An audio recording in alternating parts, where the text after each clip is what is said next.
Ceci est un livre audio autogénéré par Google. Livre 20 000 lieues sous les mers complète. Par Jules Verne. Tour du monde sous-marin, première partie.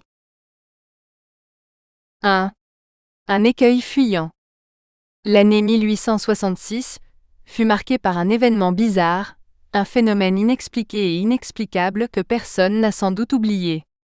Sans parler des rumeurs qui agitaient les populations des ports et surexcitaient l'esprit public à l'intérieur des continents, les gens de mer furent particulièrement émus. Les négociants, armateurs, capitaines de navires, skippers et masters de l'Europe et de l'Amérique, officiers des marines militaires de tout pays, et après eux, les gouvernements des divers États des deux continents, se préoccupèrent de ce fait au plus haut point.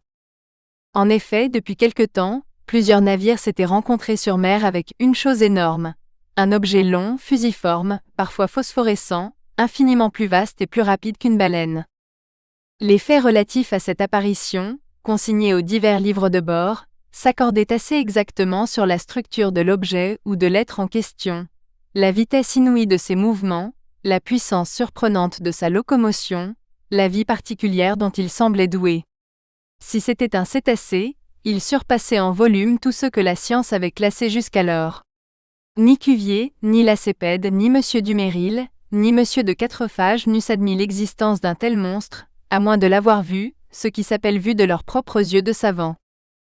À prendre la moyenne des observations faites à diverses reprises, en rejetant les évaluations timides qui assignaient à cet objet une longueur de 200 pieds, et en repoussant les opinions exagérées qui le disaient large d'1 000 et long de 3, on pouvait affirmer cependant que cet être phénoménal dépassait de beaucoup toutes les dimensions admises jusqu'à ce jour par les ichtyologistes, s'il existait toutefois. Or il existait, le fait en lui-même n'était plus niable, et avec ce penchant qui pousse au merveilleux la cervelle humaine, on comprendra l'émotion produite dans le monde entier par cette surnaturelle apparition. Quant à la rejeter au rang des fables, il fallait y renoncer. En effet, le 20 juillet 1866, le steamer Governor Higginson, de Calcutta and Bernard Steam Navigation Company, avait rencontré cette masse mouvante à 5 milles dans l'est des côtes de l'Australie. Le capitaine Baker se crut tout d'abord en présence d'un écueil inconnu. Il se disposait même à en déterminer la situation exacte, quand 2 colonnes d'eau, projetées par l'inexplicable objet, s'élancèrent en sifflant à 150 pieds dans l'air. Donc, à moins que cet écueil ne fût soumis aux expansions intermittentes d'un geyser, le gouverneur Higginson avait affaire bel et bien à quelques mammifères aquatiques, inconnus jusque-là, qui rejetaient par ces évents des colonnes d'eau, mélangées d'air et de vapeur.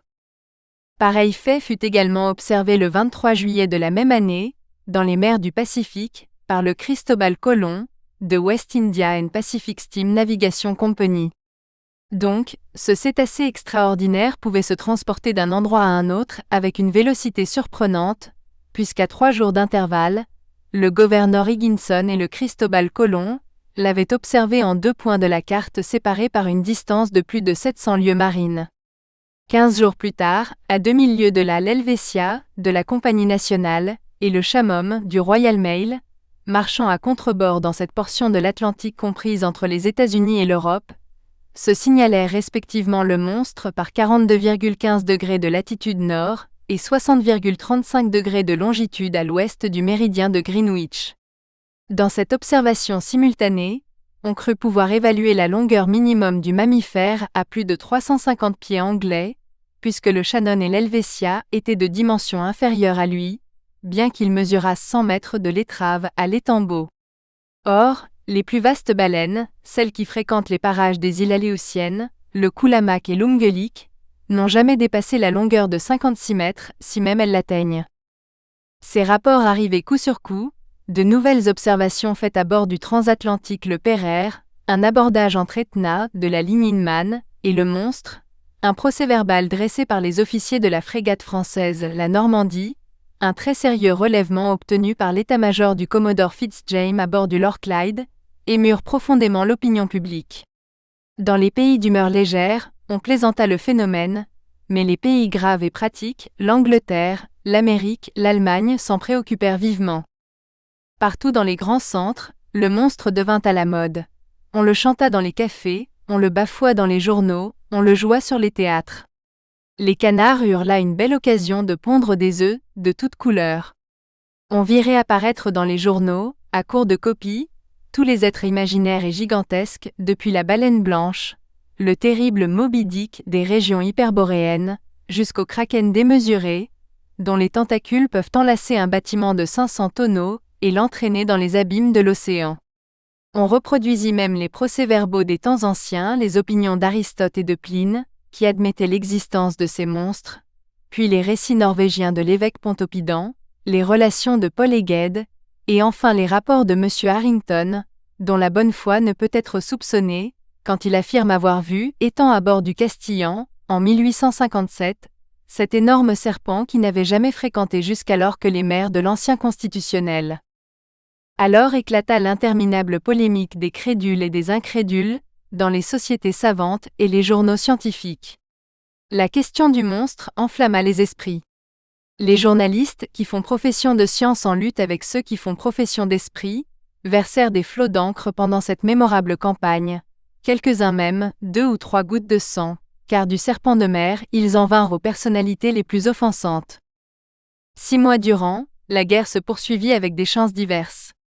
Aux articles de fond de l'Institut géographique du Brésil, de l'Académie royale des sciences de Berlin, de l'Association britannique, de l'Institution smithsonienne de Washington, aux discussions du The Indian Archipelago, du Cosmos de l'abbé Moignot, des Mitteilungen de Petermann, aux chroniques scientifiques des grands journaux de la France et de l'étranger, la petite presse ripostait avec une verve intarissable. Ces spirituels écrivains parodiant un mot de Linné, cité par les adversaires du monstre, soutinrent en effet que la nature ne faisait pas de sot, et ils adjurèrent leurs contemporains de ne point donner un démenti à la nature, en admettant l'existence des krakens, des serpents de mer, des Moby Dick, et autres élucubrations de marins en délire. Enfin, dans un article d'un journal satirique très redouté, le plus aimé de ses rédacteurs, brochant sur le tout, poussa au monstre, comme Hippolyte, lui porta un dernier coup et l'acheva au milieu d'un éclat de rire universel. L'esprit avait vaincu la science. Pendant les premiers mois de l'année 1867, la question parut être enterrée, et elle ne semblait pas devoir renaître, quand de nouveaux faits furent portés à la connaissance du public. Il ne s'agit plus alors d'un problème scientifique à résoudre, mais bien d'un danger réel sérieux à éviter. La question prit une toute autre face. Le monstre redevint îlot, rocher, écueil, mais écueil fuyant, indéterminable, insaisissable. Le 5 mars 1867, le Moravian, de Montréal Ocean Company, se trouvant pendant la nuit par 27,30 degrés de latitude et 72,15 degrés de longitude, heurta de sa hanche de tribord un roc qu'aucune carte ne marquait dans ces parages. Sous l'effort combiné du vent et de ses 400 chevaux vapeur, il marchait à la vitesse de 13 nœuds. Nul doute que sans la qualité supérieure de sa coque, le Moravian, ouvert au choc, ne se fût englouti avec les 237 passagers qu'il ramenait du Canada. L'accident était arrivé vers 5 heures du matin, lorsque le jour commençait à poindre. Les officiers de quart se précipitèrent à l'arrière du bâtiment. Ils examinèrent l'océan avec la plus scrupuleuse attention. Ils ne virent rien, si ce n'est un fort remous qui brisait à 3 encablures, comme si les nappes liquides eussent été violemment battues. Le relèvement du lieu fut exactement pris, et le Moravian continua sa route sans avarie apparente. Avait-il heurté une roche sous-marine, ou quelque énorme épave d'un naufrage? On ne put le savoir, mais, examen fait de sa carène dans les bassins de Radoux, il fut reconnu qu'une partie de la quille avait été brisée. Ce fait, extrêmement grave en lui-même, eût peut-être été oublié comme tant d'autres, si 3 semaines après, il ne se fût reproduit dans des conditions identiques. Seulement, grâce à la nationalité du navire victime de ce nouvel abordage, grâce à la réputation de la compagnie à laquelle ce navire appartenait, l'événement eut un retentissement immense. Personne n'ignore le nom du célèbre armateur anglais Cunard. Cet intelligent industriel fonda, en 1840, un service postal entre Liverpool et Halifax, avec 3 navires en bois et à roues d'une force de 400 chevaux et d'une jauge de 1162 tonneaux. 8 ans après, le matériel de la compagnie s'accroissait de 4 navires de 650 chevaux et de 1820 tonnes, et 2 ans plus tard, de 2 autres bâtiments supérieurs en puissance et en tonnage. En 1853, la compagnie Cunard, dont le privilège pour le transport des dépêches venait d'être renouvelé, ajouta successivement à son matériel l'Arabia, le Persia, le China, le Scotia, le Java, le Rosha, tous navires de première marche, et les plus vastes qui, après le Great Eastern, eussent jamais sillonné les mers. Ainsi donc, en 1867, la compagnie possédait 12 navires, dont 8 à roues et 4 à hélices. Si je donne ces détails très succincts, c'est afin que chacun sache bien quelle est l'importance de cette compagnie de transport maritime, connue du monde entier pour son intelligente gestion. Nulle entreprise de navigation transocéanienne n'a été conduite avec plus d'habileté, nulle affaire n'a été couronnée de plus de succès. Depuis 26 ans, les navires Cunard ont traversé 2000 fois l'Atlantique, et jamais un voyage n'a été manqué, jamais un retard n'a eu lieu, jamais ni une lettre, ni un homme, ni un bâtiment n'ont été perdus. Aussi, les passagers choisissent-ils encore, malgré la concurrence puissante que lui fait la France, la ligne Cunard de préférence à toute autre, ainsi qu'il appert d'un relevé fait sur les documents officiels des dernières années. Ceci dit, personne ne s'étonnera du retentissement que provoqua l'accident arrivé à l'un de ses plus beaux steamers. Le 13 avril 1867, la mer étant belle, la brise maniable, le Scotia se trouvait par 15,12 degrés de longitude et 45,37 degrés de latitude. Il marchait avec une vitesse de 13 nœuds 43 centièmes, sous la poussée de ses 1000 chevaux vapeur. Ses roues battaient la mer avec une régularité parfaite. Son tirant d'eau était alors de 6,70 m, et son déplacement de 6624 m3. À 4h17 du soir, pendant le lunch des passagers réunis dans le grand salon, un choc, peu sensible en somme, se produisit sur la coque du Scotia par sa hanche et un peu en arrière de la roue de bâbord. Le Scotia n'avait pas heurté, il avait été heurté, et plutôt par un instrument tranchant ou perforant que contondant. L'abordage avait semblé si léger, que personne ne s'en fut inquiété à bord, sans le cri des caliers, qui remontèrent sur le pont en s'écriant « Nous coulons, nous coulons ». Tout d'abord, les passagers furent très effrayés, mais le capitaine Anderson se hâta de les rassurer. En effet, le danger ne pouvait être imminent. Le Scotia, divisé en 7 compartiments par des cloisons étanches, devait braver impunément une voie d'eau. Le capitaine Anderson se rendit immédiatement dans la cale. Il reconnut que le 5e compartiment avait été envahi par la mer, et la rapidité de l'envahissement prouvait que la voie d'eau était considérable. Fort heureusement, ce compartiment ne renfermait pas les chaudières, car les feux se fussent subitement éteints. Le capitaine Anderson fit stopper immédiatement, et l'un des matelots plongea pour reconnaître l'avarie. Quelques instants après, on constatait l'existence d'un trou large de 2 mètres dans la carène du steamer. Une telle voie d'eau ne pouvait être aveuglée, et le Scotia, ses roues à demi noyées, dut continuer ainsi son voyage. Il se trouvait alors à 300 milles du Cap Clear, et après 3 jours d'un retard qui inquiéta vivement Liverpool, il entra dans les bassins de la compagnie. Les ingénieurs procédèrent alors à la visite du Scotia, qui fut mis en cale sèche. Ils ne purent en croire leurs yeux. À 2,5 mètres au-dessous de la flottaison, s'ouvrait une déchirure régulière, en forme de triangle isocèle. La cassure de la tôle était d'une netteté parfaite, et elle n'eût pas été frappée plus sûrement à l'emporte-pièce. Il fallait donc que l'outil perforant qu'il avait produite fût d'une trempe peu commune, et après avoir été lancé avec une force prodigieuse, ayant ainsi percé une tôle de 4 cm, il avait dû se retirer de lui-même par un mouvement rétrograde et vraiment inexplicable. Tel était ce dernier fait, qui eut pour résultat de passionner à nouveau l'opinion publique. Depuis ce moment, en effet, les sinistres maritimes qui n'avaient pas de cause déterminée furent mis sur le compte du monstre. Ce fantastique animal endossa la responsabilité de tous ces naufrages, dont le nombre est malheureusement considérable, car sur 3000 navires dont la perte est annuellement relevée au Bureau Veritas, le chiffre des navires à vapeur ou à voile, supposés perdus corps et biens par suite d'absence de nouvelles, ne s'élève pas à moins de 200. Or, ce fut le monstre qui, justement ou injustement, fut accusé de leur disparition, et grâce à lui, les communications entre les divers continents devenant de plus en plus dangereuses, le public se déclara et demanda catégoriquement que les mers fussent enfin débarrassées et à tout prix de ce formidable cétacé. 2. Le pour et le contre. À l'époque où ces événements se produisirent, je revenais d'une exploration scientifique entreprise dans les mauvaises terres du Nebraska, aux États-Unis.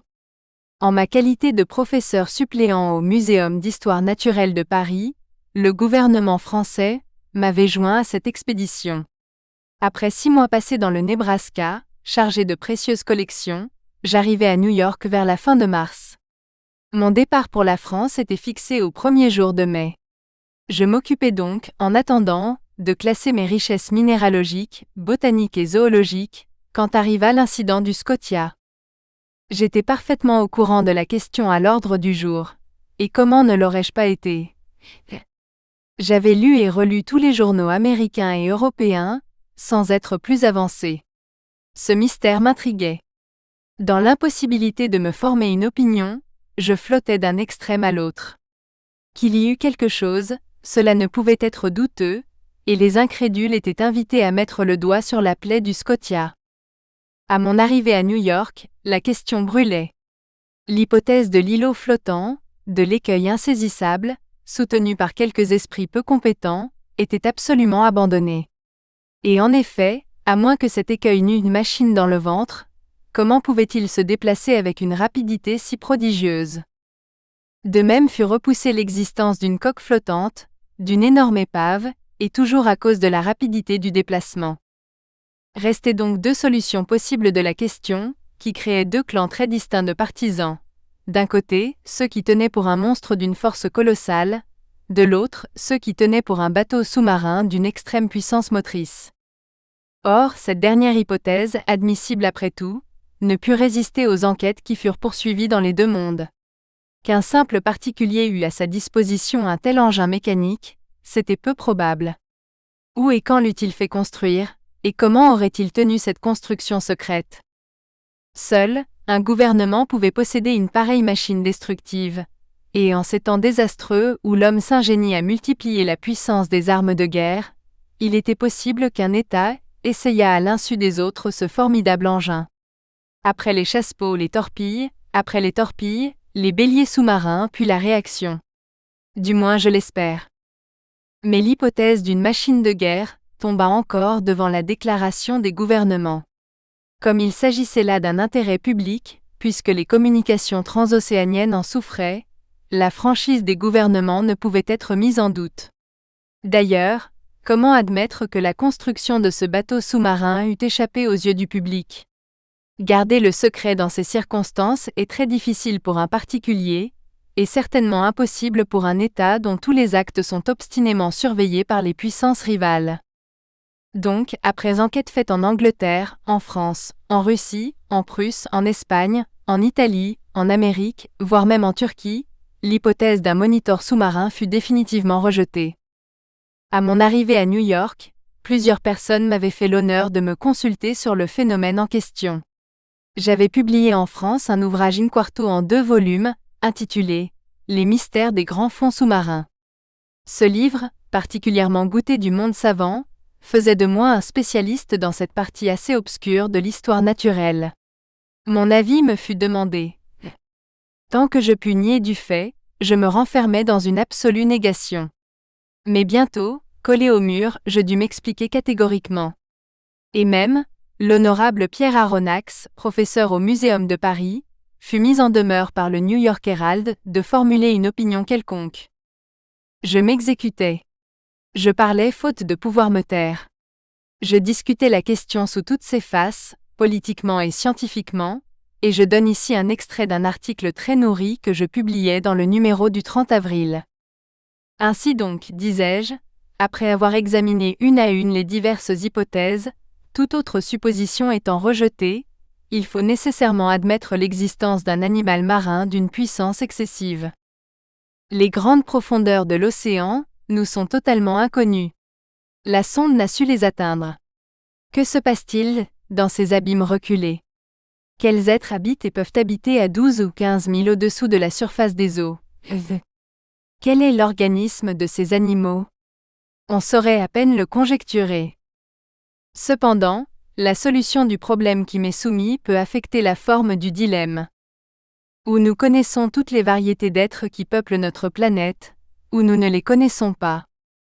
Si nous ne les connaissons pas toutes, si la nature a encore des secrets pour nous en ichthyologie, rien de plus acceptable que d'admettre l'existence de poissons ou de cétacés, d'espèces ou même de genres nouveaux, d'une organisation essentiellement fondrière, qui habite les couches inaccessibles à la sonde, et qu'un événement quelconque, une fantaisie, un caprice si l'on veut, ramène à de longs intervalles vers le niveau supérieur de l'océan. Si, au contraire, nous connaissons toutes les espèces vivantes, il faut nécessairement chercher l'animal en question parmi les êtres marins déjà catalogués, et dans ce cas, je serais disposé à admettre l'existence d'un narwal géant. Le narwal vulgaire ou licorne de mer atteint souvent une longueur de 60 pieds.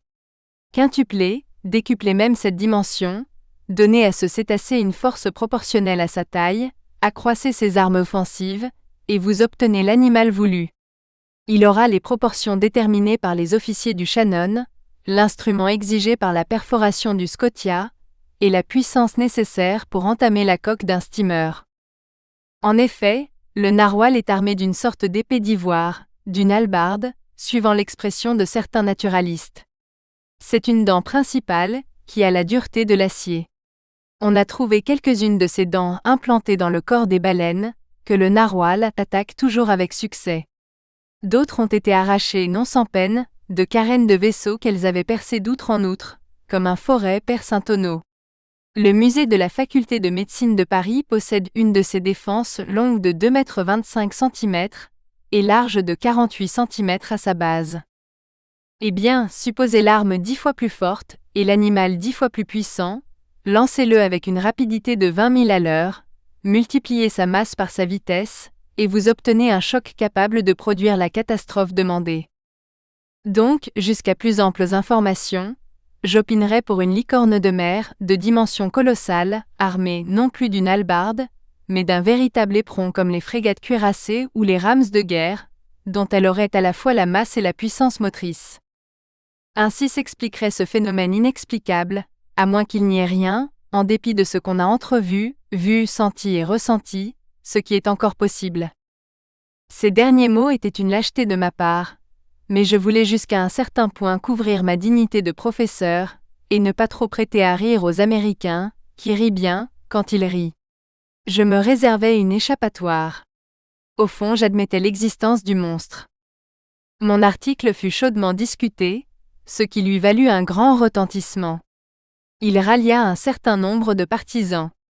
La solution qu'il proposait d'ailleurs, laissait libre carrière à l'imagination. L'esprit humain se plaît à ces conceptions grandioses d'êtres surnaturels. Or la mer est précisément leur meilleur véhicule, le seul milieu où ces géants près desquels les animaux terrestres, éléphants ou rhinocéros, ne sont que des nains, puissent se produire et se développer.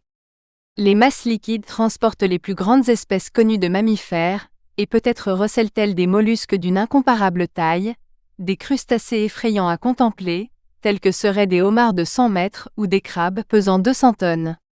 Pourquoi nous? Autrefois, les animaux terrestres contemporains des époques géologiques, les quadrupèdes, les quadrumanes, les reptiles, les oiseaux étaient construits sur des gabarits gigantesques. Le Créateur les avait jetés dans un moule colossal, que le temps a réduit peu à peu.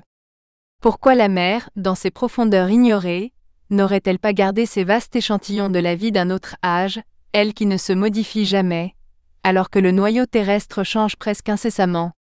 Pourquoi ne cacherait-elle pas dans son sein les dernières variétés de ces espèces titanesques, dont les années sont des siècles, et les siècles des millénaires? Mais je me laisse entraîner à des rêveries, qu'il ne m'appartient plus d'entretenir.